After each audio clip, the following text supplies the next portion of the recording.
Mesdames et Messieurs les chefs d'entreprise, chers invités en vos titres, rangs, grades et qualités.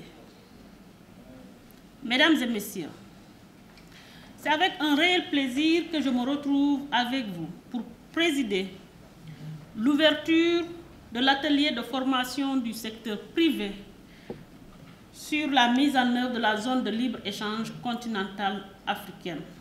Comme on le sait tous, il y a un potentiel extrêmement important pour notre continent. Au-delà de l'agenda intégrateur, c'est un potentiel économique énorme, puisqu'on parle d'un marché dont le PIB cumulé, selon les estimations, va de 2,5 à 3 000 milliards de dollars américains. Donc c'est un marché potentiel qui permettra aux entreprises africaines de commercer entre elles, d'être compétitives et de se préparer à la compétition internationale. Oui, voilà, cet atelier constitue une activité de renforcement de capacité au profit du secteur privé, dans le cadre donc de la ZLECAf, la zone de libre-échange continentale, dont les activités commerciales, les échanges, ont démarré depuis le 1er janvier 2021. Soit donc on est actuellement au 6e mois. Il s'agit donc de renforcer la centralité du secteur privé dans ce processus et de faire en sorte que ses membres puissent s'approprier donc les outils de marché, d'intelligence commerciale à leur profit pour pouvoir encore une fois agrandir leur part et participer donc à cette mise en œuvre de façon réussie et efficace pour le pays et pour le secteur privé.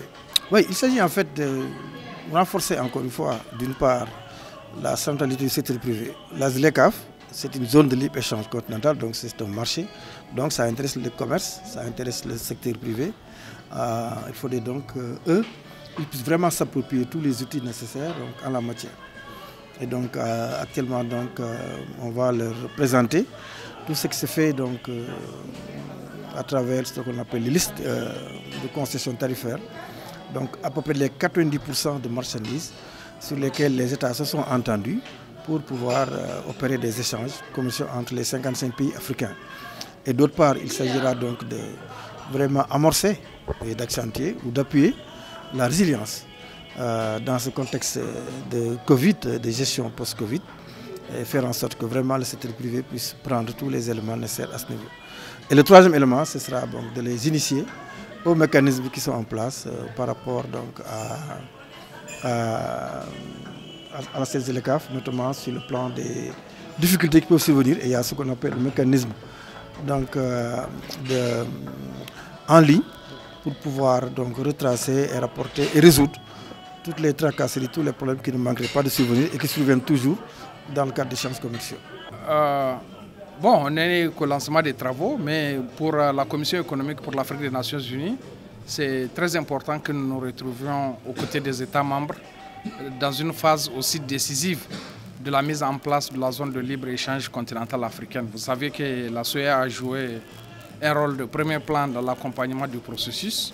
Et on l'a vu, les États membres, toutes les parties prenantes ont joué leur rôle, ce qui a permis de rassembler le nombre de ratifications requis en un temps record pour que l'accord portant création de la ZLECAf puisse entrer en vigueur. Et Dieu merci, c'est effectif depuis le 1er janvier de cette année.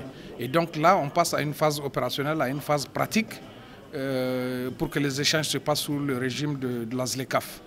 Donc, qui correspond en fait à un désarmement tarifaire où les marchandises africaines peuvent circuler librement d'un bout à l'autre du continent.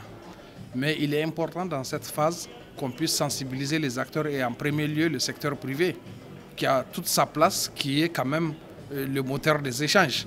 Donc cet atelier qui nous réunit aujourd'hui, c'est pour outiller les participants du secteur privé sénégalais pour qu'ils prennent toute leur place et qu'ils puissent participer amplement à l'animation du marché africain dans le cadre de la ZLECAf qui, comme on le sait, présente des opportunités énormes pour toutes les entreprises du continent. Aujourd'hui, donc, on va décliner le premier élément de l'agenda qui est conçu par les règles d'origine. Vous savez, la ZLECAf est là pour booster les échanges intra-africains, mais il faut s'assurer que ce soit des échanges de produits originaires d'Afrique. Et ce qu'on appelle donc la règle d'origine qui vise à vérifier l'originalité du produit, mais l'orientation au sens commercial, à savoir que est-ce que le produit a laissé suffisamment de traces, suffisamment de valeur ajoutée dans le continent, dans le pays, pour pouvoir donc bénéficier des avantages qui sont essentiellement donc la suppression des droits et taxes lorsque ce produit franchit la frontière des 54 autres pays.